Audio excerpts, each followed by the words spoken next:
চালাক প্রাণী, সুযোগ পেলেই আঘাত করা ওর স্বভাব। কাকের গান শুনি।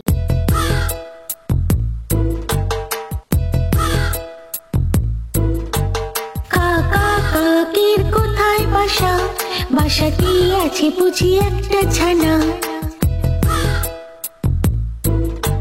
কাকা কাকের কোথায় বাসা, বাসাটি আছে বুঝি একটা ছানা।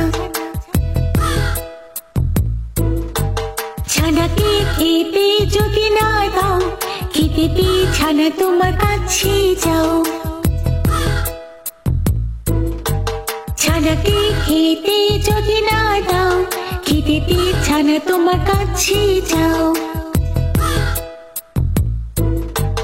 কাকা কাকের কোথায় বাসা, বাসাতে আছে বুঝি একটা ছানা। ছানাকে খেতে যদি না দাও, খেতে ছানা তোমার কাছে যাও। হাতির বাচ্চা যদি তুমি চাও, হাতের ওই রুটি খানা আমাকে দাও। হাতির বাচ্চা যদি তুমি চাও, হাতের ওই রুটি খানা আমাকে দাও। না না রুটি আমাদের কি করে, এ বাবা কাক তুমি কি করলে।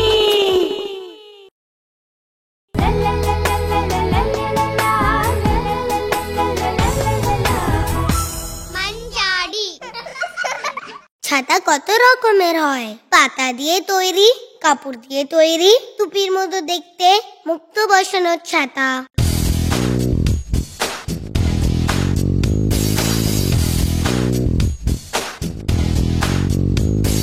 স্কুলে যাচ্ছে বাচ্চারা হাতে গোল গোল ছাপে ছাতা।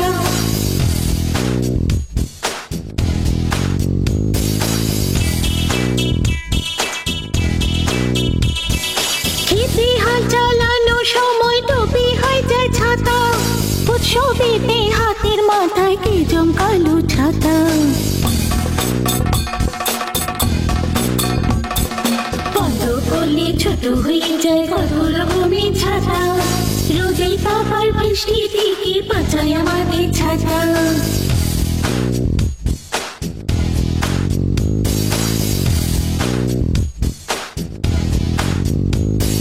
স্কুলে যাচ্ছে বাচ্চারা হাতে গোল গোল ছাপে ছাতা।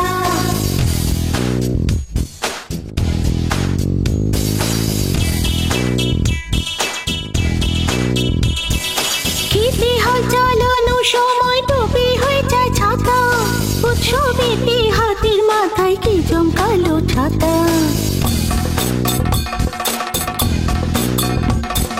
বন্ধ করলে ছোট হয়ে যায় কত রকমের ছাতা। রোজই পাপার বৃষ্টি থেকে বাঁচায় আমাদের ছাতা।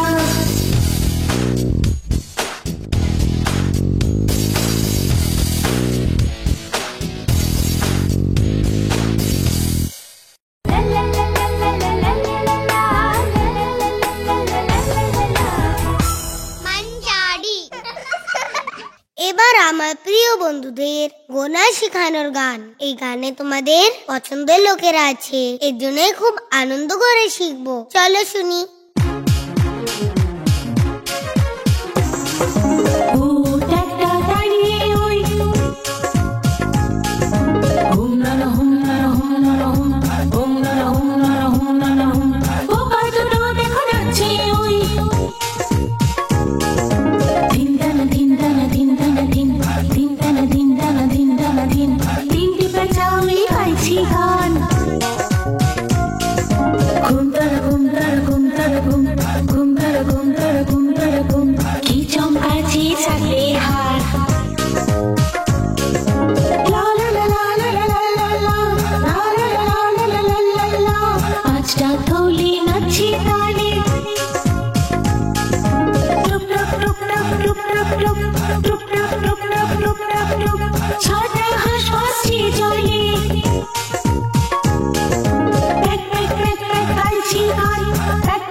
আমাদের সঙ্গে কোনোদিন খেলেছো, পাথর উঠিয়েছো? তো চলো ফড়িংকে নিয়ে আমরা একটা গান শুনবো। রেডি?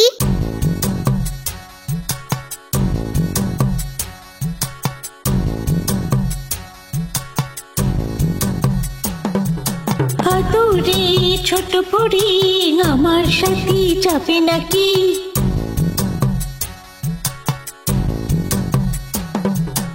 আদরে ছোট ফড়িং আমার সাথে যাবে নাকি?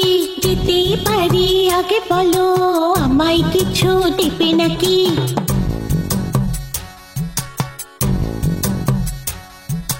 খেলার উঠোন দেব তোমায়, পুকুর ঘাটে যাবে স্নানে। আদরে ছোট ফড়িং আমার সাথে যাবে নাকি?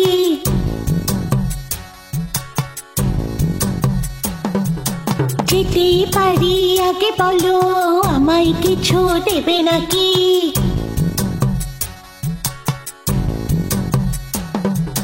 বসতে দেব সোনাতে রে, সোনার থালায় দেব খেতে।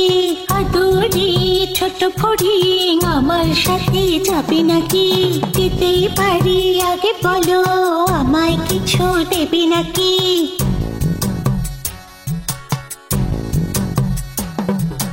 রূপর ঘটিতে ধোয়াবো হাত, রেশম কাপড়ে মুছবে হাত। আদরে ছোট ফড়িং আমার সাথে যাবে নাকি?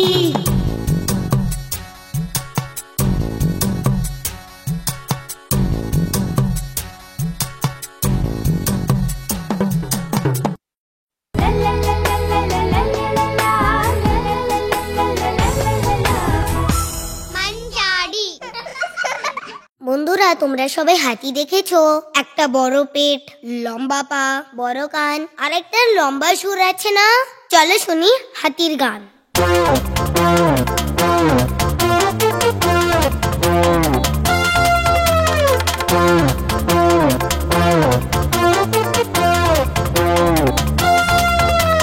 হাতির আছে বড় পেট, হাতি সুর লম্বা বেশ। হাতির আছে বড় পেট, হাতি সুর লম্বা বেশ। চাপা ফুলের রঙে দুটো লম্বা লম্বা দাঁত আছে। হাতি লম্বা লাঠি নিয়ে মদর মালিক চলে সাথে। থামের মতো চারটে পায়ে চলেছে যে হেলে তুলে, চলেছে যে হেলে তুলে।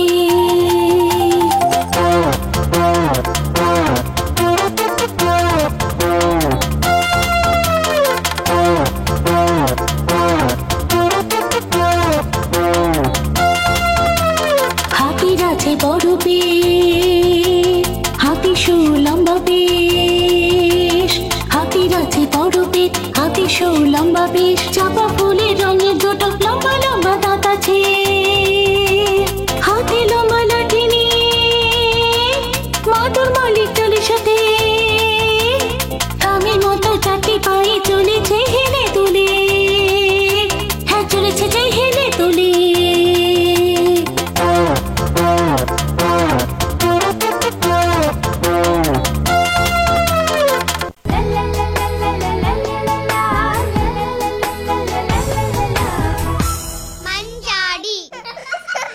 বন্ধুরা, তোমরা কখনো বরকে সাজতে দেখেছো? এটা হলো একটা বর।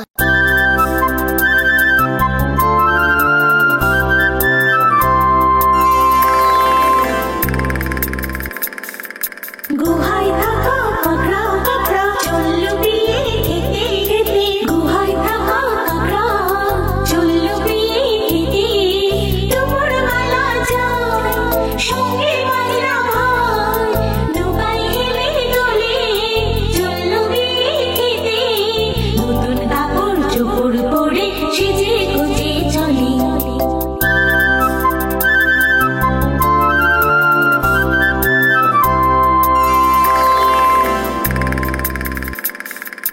গুহায় থাকা কাকড়া কাকড়া চললো বিয়ে খেতে খেতে। গুহায় থাকা কাকড়া চললো বিয়ে খেতে।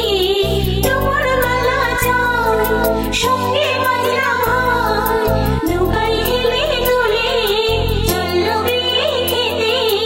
নতুন কাপড় চোপড় পরে সেজে গুজে চলে।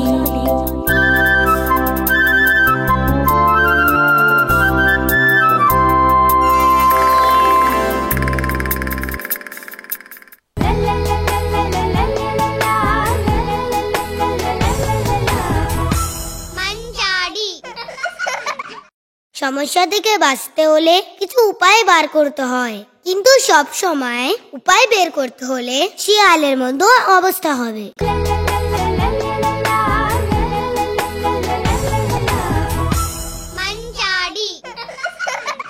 এক জঙ্গলে একটা নীল শিয়াল ছিল, তার নাম ছিল গোমায়ু। এই গল্পটা তোমরা মন দিয়ে শুনো।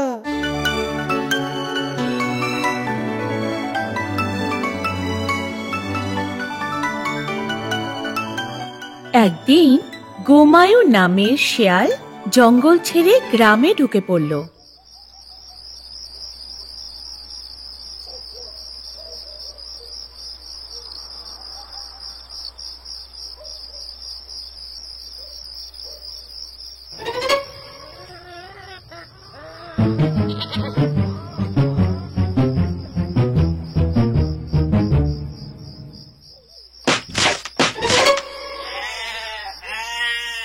গ্রামের কুকুরেরা গোমায়ুকে তাড়া করলো।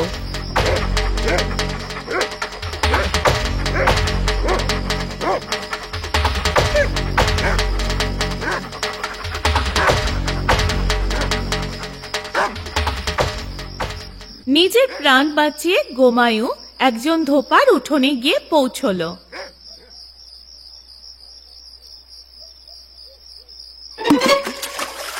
কুকুরের থেকে তো বেঁচে গেল, কিন্তু ও নিজের গায়ের রং পাল্টে গেল। গোমায়ের রং বদলে নীল রঙের হয়ে গেল।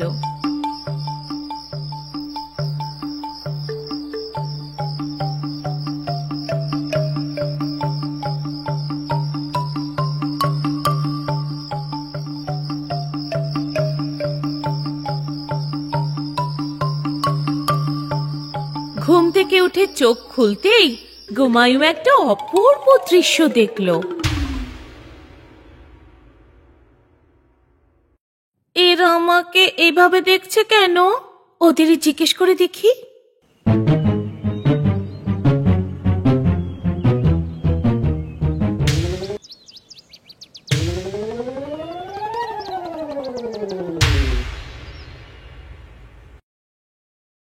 এরা আমাকে দেখে এত ভয় কেন পাচ্ছে?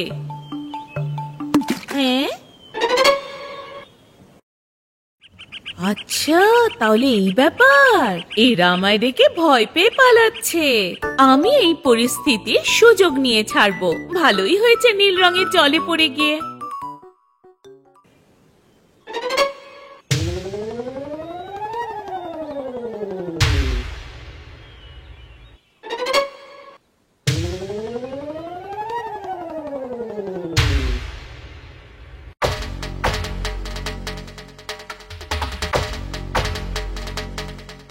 তোমরা ভয় পেও না, বনের দেবী আমাকে তোমাদের জন্য নতুন রাজা বানিয়ে পাঠিয়েছে। তাড়াতাড়ি আমার কাছে এসো, আমি তোমাদের কিচ্ছু করব না। তোমাদের কোনো চিন্তা নেই। এটা তো পাক্কা যে বনের দেবী অদ্ভুত জীবটাকে আমাদের কাছে পাঠিয়েছে, তো আমাদের একে নতুন রাজা হিসাবে মেনে নেওয়া উচিত।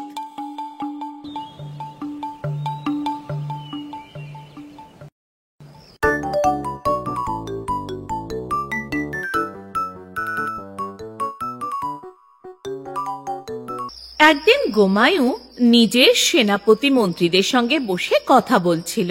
তখন দূর থেকে অন্য শিয়ালদের আওয়াজ শোনা গেল।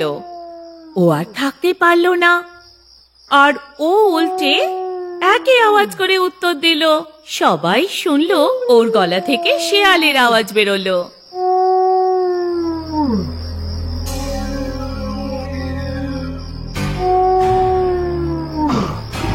দেখলে কাউকে ঠকালে কেমন শাস্তি পেতে হয়।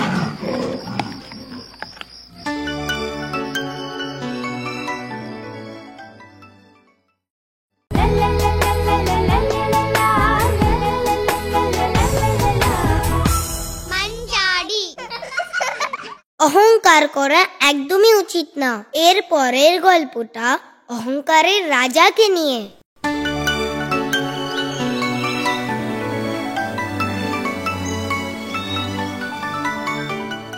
পায়রাদের রাজা ছিল চিত্রগ্রীব।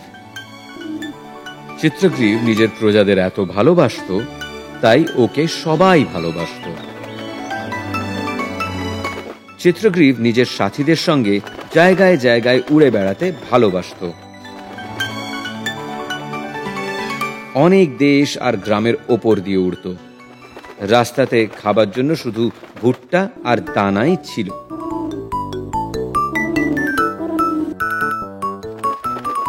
একবার ও জঙ্গলের ওপর দিয়ে যাচ্ছিল।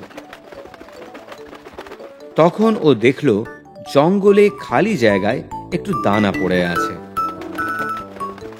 রাজা চিত্রগ্রীব তখন নিজের পরিবারকে নিয়ে ওই দানার দিকে উড়ে গেল।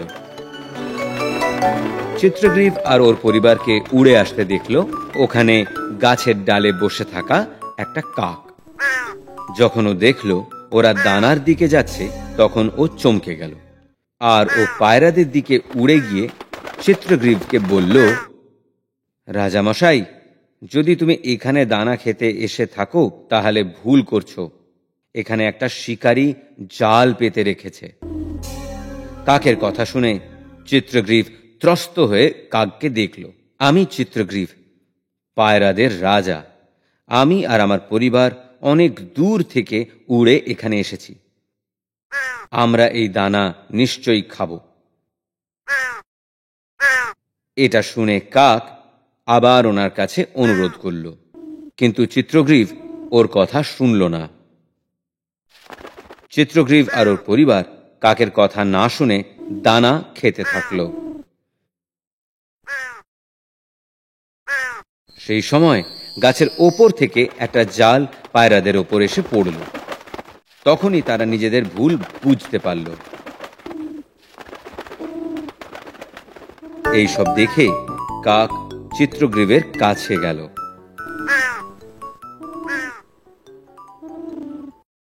চিত্রগ্রীব বলল, প্রিয় বন্ধু, ক্ষমা করবে, তোমার কথা শুনিনি, তার পরিণাম এটা।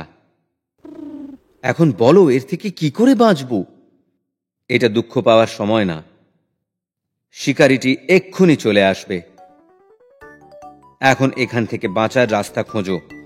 সবাই একসঙ্গে শক্তি লাগিয়ে জাল নিয়ে উড়ে যাওয়ার চেষ্টা করো। চিত্রগ্রীব আর ওর পরিবার কাকের কথা শুনে শক্তি লাগিয়ে জাল সমেত উড়ে যায়।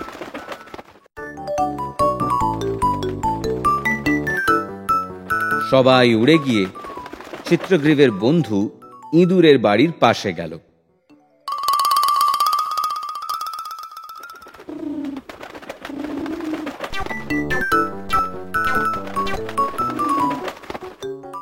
চিত্রগ্রীব করুণ স্বরে ডাকল আর বলল, আমার প্রিয় বন্ধু, আমি আর আমার পরিবার শিকারীর জালে পড়ে গেছি।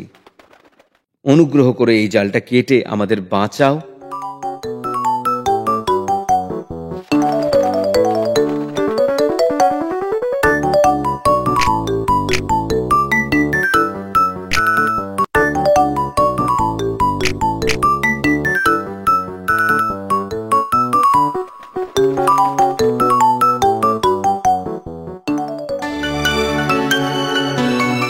দেখলে অহংকার কিভাবে বিপদ বাড়িয়ে দেয়।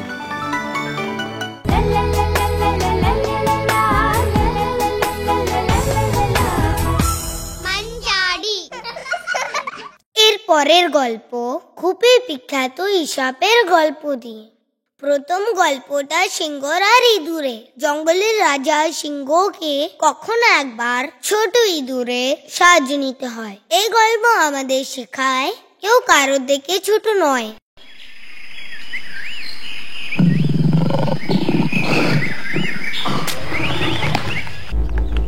একদিন জঙ্গলের রাজা সিংহ খাওয়ার পর গাছের নিচে বিশ্রাম করছিল।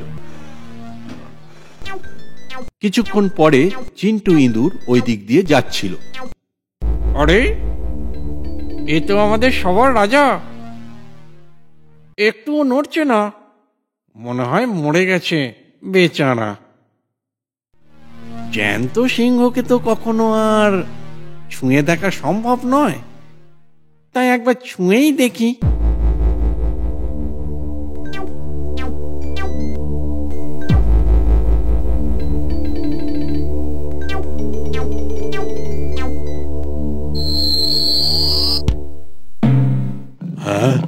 একটা নেংটি ইঁদুর জঙ্গলের রাজার গায়ে উঠেছে? এটা কখনো সম্ভব? চিন্টু চমকে গিয়ে ভয় পেয়ে গেল। মালিক, আমার ভুল হয়ে গেছে, আমাকে আপনি ক্ষমা করে দিন। আপনি আমাকে যখনই কোনো সাহায্যের জন্য ডাকবেন আমি এসে হাজির হব। তুই একটা নেংটি ইঁদুর আমাকে সাহায্য করবি? ঠাট্টা করার জায়গা পেলি না? যা, তোকে আমি দয়া করে ছেড়ে দিলাম, যা এখন। একদিন ওই সিংহ জঙ্গলে শিকার করতে গিয়ে শিকারির জালে ধরা পড়ল। চিন্টু ইঁদুর ওই রাস্তা দিয়ে যাচ্ছিল, আর জালে ধরা পড়া সিংহকে দেখে ওর খুব কষ্ট হলো। এই সিংহ আমাকে নিয়ে মজা করেছিল যে আমি ওর কি সাহায্য করতে পারবো। এটাই সময় আমার যে কি শক্তি সেটা ওকে দেখানোর।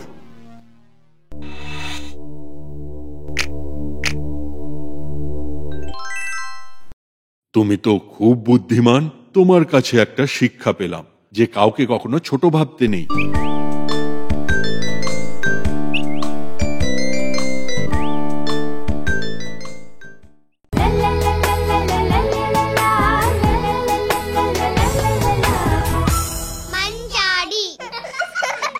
না বুঝে শুনে কারোর কথা শুনলে কি হবে জানো? এই গল্পটা তোমরা দেখো, গাধা আর ফড়িং এর গল্প। খুব মধুর গান শুনে গাধা ঘুম থেকে উঠে পড়ে। কোথা থেকে আসছে এরকম মধুর গান? এইটা কে গাইছে? যেদিক থেকে গান শোনা যাচ্ছিল গাধা সেই দিকে যেতে লাগলো। আচ্ছা, তো এরা গান গাইছে। গাধার ফড়িংদের দেখে হিংসে হতে লাগলো। তোমরা কি সুন্দর গান গাও! তোমরা এত সুন্দর গান গাও কি করে গো? আমরা জন্মের থেকেই ভালো গান গাইতে পারি। তখন গাধা নিজের প্রশংসা শুরু করে দিল। আমিও খুব ভালো গান গাই, আমার গান সবাই ভালোবাসে। আমার বাবা দাদু বড় গায়ক ছিলেন। এই কথা বলে গাধা গান শুরু করে দিল।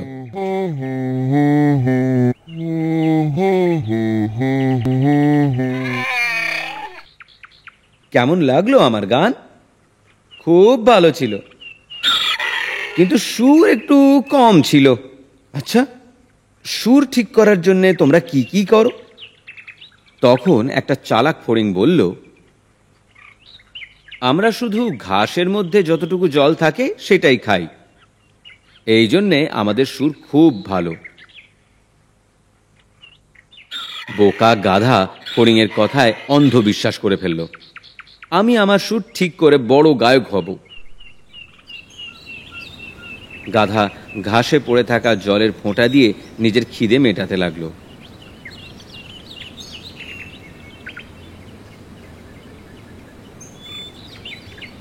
কয়েকদিনের মধ্যেই খিদের কারণে গাধাটা মারা গেল।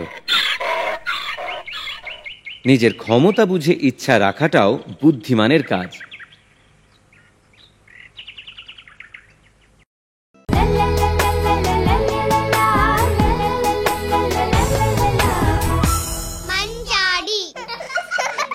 এর পরের গল্পটা লোভী কুকুরের করে ফেলা একটা ভুল নিয়ে। লোভ কত খারাপ জিনিস এই গল্প থেকে জানতে পারবে। একদিন খাওয়ার খুঁজতে বেরিয়েছে শেরু কুকুর।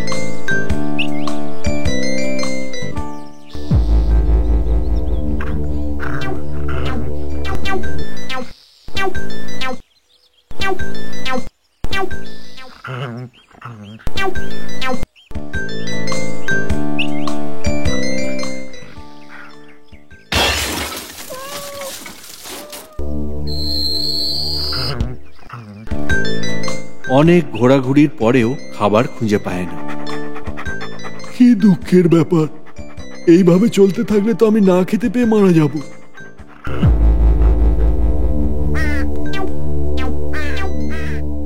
আরে, ওই হাড়ের টুকরোটা ওটা কোত্থেকে পেল? শেরু কাকটাকে তাড়িয়ে দিল। এটা আমার খাবার, এটা ছিনিয়ে নেওয়ার তোমার কোনো অধিকার নেই। এত লোভ তোমার? শেরুও রেগে গেল। ও কাকের ওপরে চিৎকার করতে লাগলো। শেরু ভাবলো অন্য কোথাও গিয়ে হাটটা আরাম করে খাবো, কিন্তু কাকও পিছু নিয়েছে।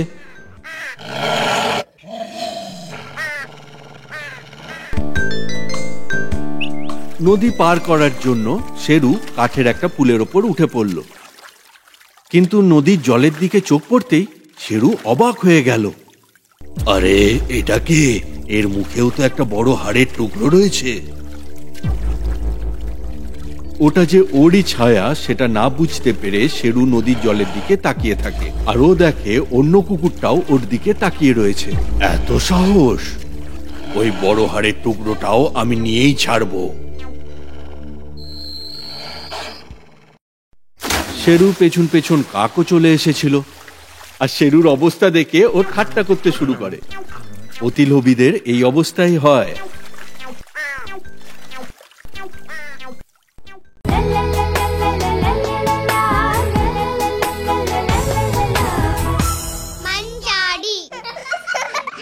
হাড় ভাঙা কাজ করলে দাঁত ভাঙা খাবার পাবে। এই গল্পটা থেকে কিন্তু অনেক কিছু শেখার আছে। গরমের দিন ছিল। পিঁপড়ে সকাল সকাল নিজের কাজ করতে শুরু করলো। খাবার খুঁজতে যেতে হবে আর সুরক্ষিত জায়গায় পৌঁছতে হবে। অনেক কাজ বাকি আছে। বৃষ্টিরও সময় চলে এলো। এখন সব কিছু জোগাড় করে রাখবো, তাহলে বৃষ্টির সময় না খেয়ে থাকতে হবে না। কিন্তু ফড়িংদের এতে কিচ্ছু যায় আসে না। ওরা নিজেদের সময় গান গেয়েই পার করে। ফড়িংয়ের নিজের বন্ধু পিঁপড়ের সঙ্গে দেখা হলো। বন্ধু, এত গরমে তুমি এত কাজ করছো কেন? তোমাকে দেখে কষ্ট হচ্ছে। চলো এসো, আমরা গান গাই। এই গরমকালে গান গাওয়ার কোনো দরকার নেই। আমি এসব করব না। তুমি প্রচন্ড কুঁড়ে। বৃষ্টির সময়ও চলে এলো। এখন যদি খাবার জোগাড় না করি তাহলে বৃষ্টির সময় না খেয়ে থাকতে হবে। বৃষ্টির সময় তো তখনেরটা তখন দেখে নেব। পিঁপড়ের কথা না শুনে ফড়িং বাজনা বাজাতে শুরু করল। গরম শেষ হতেই বৃষ্টি শুরু হয়ে গেল। বৃষ্টির জন্য কেউ বাইরে বেরোতে পারছিল না। পিঁপড়েরা জমিয়ে রাখা খাবার খেলো আর ঘরে বসে পড়ল। বেচারা ফড়িং, খাওয়ার জন্য খাবার নেই আর থাকার জন্য বাড়ি নেই। বৃষ্টিতে ভিজে ভিজে ও পিঁপড়ের বাড়ি পৌঁছলো।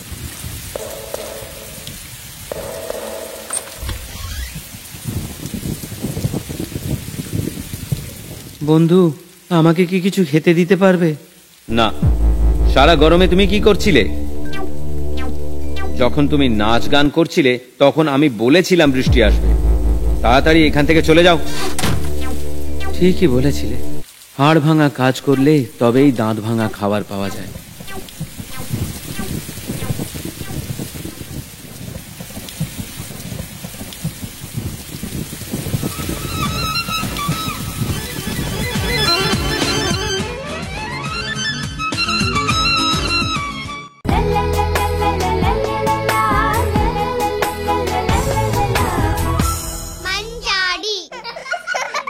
বুদ্ধি থাকলে যেই কোনো বিপদ থেকে বাঁচা যায়। এরপরে গল্প চালাক শিয়ালকে ছাগল হারিয়ে দিল।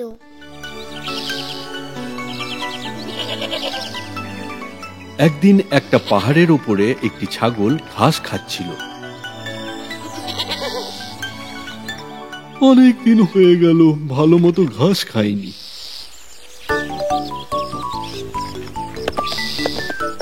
ও পাহাড়ের এদিকে ওদিকে দৌড়ে দৌড়ে খুব আনন্দ করছিল।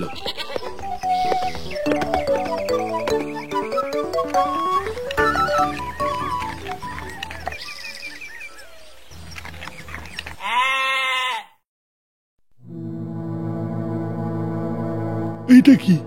ঘাসের মধ্যে কিছু একটা নড়াচড়া করছিল। কে কে ওখানে? আমার খুব ভয় লাগছে। আর থাকবো না, বাড়ি পালাই।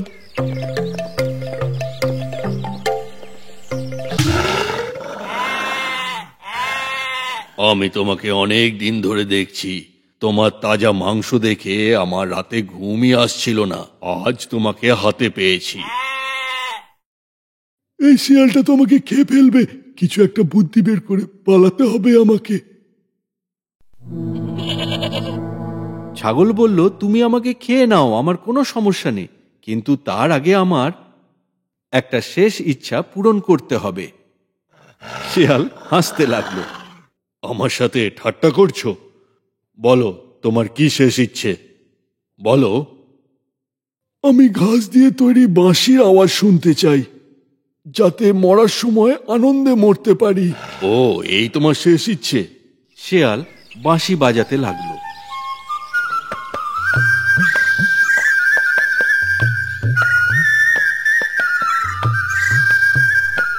এই বাঁশির আওয়াজ শুনে গ্রামের কুকুররা ঘেউ ঘেউ করে তেড়ে আসে। কুকুরদের দেখেই শিয়াল ভয়ে ওখান থেকে সঙ্গে সঙ্গে পালিয়ে যায়।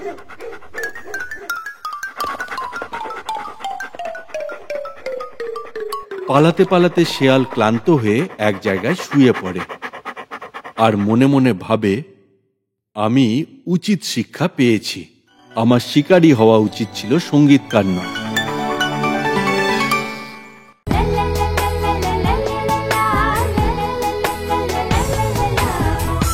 মাঞ্জারি। কারোর বিশ্বাস কখনো নষ্ট করতে নেই, জানো? বিশ্বাসঘাত নিজের ফাঁদে নিজে পড়ে। পরের গল্পতে দেখো।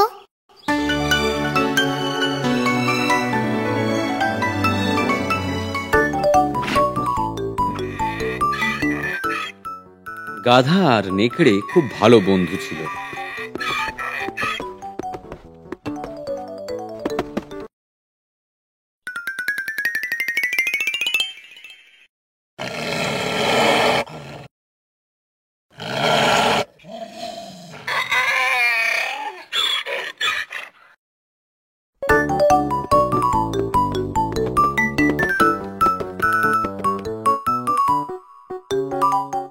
ওরা রোজ একসঙ্গে ঘুরতে যেত।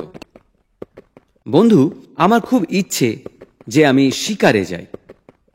এটা এমন কি, এখনই চলো আর একটা বড় কোনো পশুকে ধরি। জঙ্গলে অনেক দূর যাওয়ার পরেও কোনো পশু দেখতে পেল না। বন্ধু, আমি অস্থির হয়ে গেছি, আমি আর হাঁটতে পারবো না।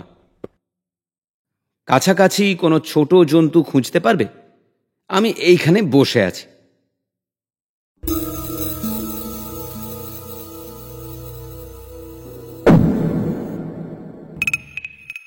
নেকড়ে বিপদের কথা বুঝে যায়। কোনো কিছু না দেখে নেকড়ে সিংহের দিকে এগোতে থাকলো। রাজামশাই, আপনি খুব ক্ষুধার্ত মনে হচ্ছে। আমার মতো ছোট প্রাণীকে খেয়ে আপনি আপনার খিদে কি করে মেটাবেন? আমার গায়ে যা মাংস আছে তা খেয়ে আপনার কখনোই পেট ভরবে না। তার চেয়ে বরং আমি আপনাকে একটা বড় প্রাণী এনে দিচ্ছি। হ্যাঁ, বড় প্রাণী? কোথায় সে? রাস্তাতে আমি একটা মোটা গাধাকে দেখলাম। আমি যে কোনোভাবে ওকে আমার জালে ফাঁসিয়ে নিতে পারি। আমাকে যাওয়ার অনুমতি দিন, আমি ওকে আপনার কাছে নিয়ে আসব। ঠিক আছে, তাড়াতাড়ি চলে এসো। বেঁচে গেলাম। এখন যে কোনোভাবে গাধাকে ফাঁসিয়ে সিংহের সামনে নিয়ে যেতে হবে। নেকড়ে দৌড়তে দৌড়তে গাধার কাছে পৌঁছল। বন্ধু, কোনো প্রাণী পেলে? আমি একটা খুব ভালো শিকার পেয়েছি, একটা বয়স্ক চিতা বাঘ। আমরা ওকে ধরি। আমার তোমার সাহায্য লাগতে পারে। তুমি কি আমায় সাহায্য করবে? আচ্ছা, কি সাহায্য চাই বলো? তুমি এমন করে শোবে যেন মনে হয় কোনো জালে আটকে আছো। চিতাবাঘ তখন আস্তে আস্তে তোমার কাছে আসবে, তখন আমি ওকে ঝাঁপিয়ে ধরে ফেলবো। এই কথা বলে নেকড়ে গাধাকে শিকারের জাল পর্যন্ত পৌঁছে দিল। গাধাও জালের নিচে শুয়ে পড়ল। দাঁড়াও, আমি এক্ষুনি আসছি। নেকড়ে দৌড়ে গিয়ে সিংহের কাছে পৌঁছল। মালিক, আমি আমার বুদ্ধি লাগিয়ে ওকে ফাঁসিয়ে নিয়েছি। তুমি এসে তোমার খিদে এবার মিটিয়ে নিতে পারো। সিংহ নেকড়ের সঙ্গে যেতে লাগলো। ও দেখল একটা গাধা জালের মধ্যে ফেঁসে আছে। নেকড়ে তো ঠিকই বলেছে, চলো কাছে গিয়ে দেখি। বাবা গো! সেই সময় সিংহের মাথায় একটা বুদ্ধি এলো। গাধা তো জালের মধ্যে আটকে আছে আর অজ্ঞান হয়ে পড়ে আছে, মানে কোনোভাবেই আর বাঁচতে পারবে না। একে কালকে খেয়ে নেব, আজকে ভাবছি নেকড়েটাকেই খেয়ে নি। নিজেকে বাঁচানোর জন্যে নিজের বন্ধুকে ফাঁসিয়ে দিল। নেকড়েটা তো খুব ধূর্ত। আপনি কি ভাবছেন মালিক? আমি ভাবছিলাম তোমাকে আমার মন্ত্রী বানিয়ে নি। এসো, মন্ত্রীর পদ স্বীকার করো। সিংহের মন্ত্রী হওয়ার সুযোগ আছে। ও সিংহের কাছে এগিয়ে গেল। দেখলে বন্ধুরা, বিশ্বাসঘাতক কেমন শাস্তি পেল।